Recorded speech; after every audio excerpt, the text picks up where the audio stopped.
Have you ever seen an API, an application programming interface? Probably not, but you've interacted with one for sure. When you look at your Twitter feed, when you check the schedule of your train, or when you simply look up information online. APIs allow you to navigate data in intuitive ways and create a seamless experience for you. But they operate in the background, defining what kind of information is available to you for what purpose and in what format. But who defines that? Hi, my name is Christoph Raetzsch. Together with Gabriel Pereira, Lasse Vestergaard and Brynskov, we ask how APIs are crucial elements of infrastructures in the information spaces of cities. Through the concept of city APIs, we interrogate this logic of seamlessness, questioning the idea that there can be a universal plug to access all of a city's data seams at once.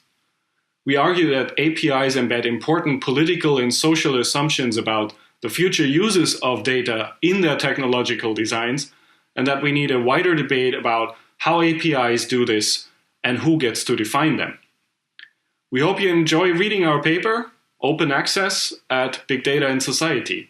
In a moment that cities produce more data than ever before, we argue that it's really crucial for us to be thinking about how our data gets to be woven into the urban fabric. And that this is a question that not only concerns to scholars, but also to citizens and administrators alike. Our article takes a technically informed and critically grounded approach to this issue. We agree with Professor Matern when she says that the city is not a computer. But then the question is, what kind of city do we want to create? Do we want our cities to be hackable, permeable, to allow citizens to experiment with these data seams? Or do we want cities just to offer effective public services? Our contribution, this notion of city APIs, addresses these questions by showing that APIs, they are infrastructural because the end users might not perceive that they exist or that they are there, but at the same time, they're contested and indispensable for weaving future new seams of data. At the same time, a crucial point is that they are made with future use cases in mind in a protocological way. And as such, they powerfully embed assumptions about how the city is run, who gets to participate, and so many other questions. APIs are programmatic interfaces to digital infrastructures. They are developed by what we refer to as API producers and utilized by API consumers or third-party developers, if you will. An API producer is a person or a group of people who have certain understandings of the surrounding world. They have built mental models of how the world is combined, which we all constantly do. We navigate and interpret our everyday experiences utilizing these mental models. This means that API producers essentially design APIs from how they interpret the problem at hand, and an API then basically represents an interpretation of a tiny piece of the real world. In parallel, it's important to be aware that API consumers are only able to perceive and interpret digital infrastructures through the lens of APIs. As such, API design becomes a curation task which is interpretive and even political. Accepting that APIs are the entrance to the digital city, it's important to emphasize and prioritize the API design process as well as embrace critical discussions and negotiations between API producers and consumers.